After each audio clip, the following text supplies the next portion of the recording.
នេះគឺជារូបរាងថ្មីដែលកណ្ដុងនេះមានចំណុះ1លីត្រសួស្តីដល់បងប្អូនទាំងអស់គ្នាថ្ងៃនេះខ្ញុំមកបង្ហាញជូនកណ្ដុងចំណុះ1លីត្រដែលអាចច្រកផលិតផលផ្សេងតាមតម្រូវការរបស់លោកអ្នកជាទូទៅកណ្ដុងនេះដែរយើងអាចច្រកគ្រឿងកអូបអាចដាក់ទឹកបោកកៅអៅបាទទឹកកអូបបាទឬក៏ផលិតផលផ្សេងតាមតម្រូវការរបស់លោកអ្នកហើយបងប្អូនឃើញហើយរូបរាងគឺស្អាតឈឺទូចបាទងាយស្រួលលក់លើទីផ្សារតែម្ដងបាទស្រស់ស្អាតមែនតើចំពោះគម្រ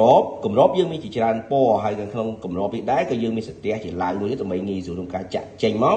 វាលក្ខណៈមិនខ្ចាយទឹកចេញក្រៅខ្លាំងបាទមិនខ្ចាយសាប៊ូចេញក្រៅខ្លាំងឥឡូវកុំឲ្យខាតពេលយូរយើងមកមើលជាមួយនឹងការផលិតទាំងអស់គ្នាបាទនេះគឺជាការផលិតផ្ទាល់នៅក្នុងរោងចក្ររបស់យើងខ្ញុំតែម្ដងអញ្ចឹងបងប្អូនទិញទៅកុំបារម្ភបាទហើយអរគុណច្រើនសម្រាប់បងប្អូនដែលគាំទ្រផលិតផលក្នុងស្រុកឥឡូវយើងមានការផលិតផ្ទាល់តែម្ដងបងប្អូនឃើញហើយយើងផ្លុំជ័រចេញបន្ទាប់មកដាក់ក្នុងពុម្ពចេញជារូបរាងកណ្ដុងចំណុះ1លីត្រនេះតែម្ដងបាទចេះសម្រាប់បងប្អូនបាទត្រូវការទិញប្រភេទកណ្ដុងនេះដែលមានគុណភាពខ្ពស់អាចទំនាក់ទំនងបានតាមលេខ Telegram ខាងលើនេះហើយធានាឲ្យគុណភាពបងប្អូនឃើញហើយក្នុងវីដេអូនេះគឺជ័រស្វិតតាន់ល្អមែនតែនបងប្អូនណាតោះតម្លាក់លេខទូរស័ព្ទទីតាំងទាំងអស់គ្នាបងប្អូនដែល share វីដេអូនេះនឹងមានការបញ្ចុះតម្លៃពិសេសច្រើនមែនតែនអរគុណច្រើន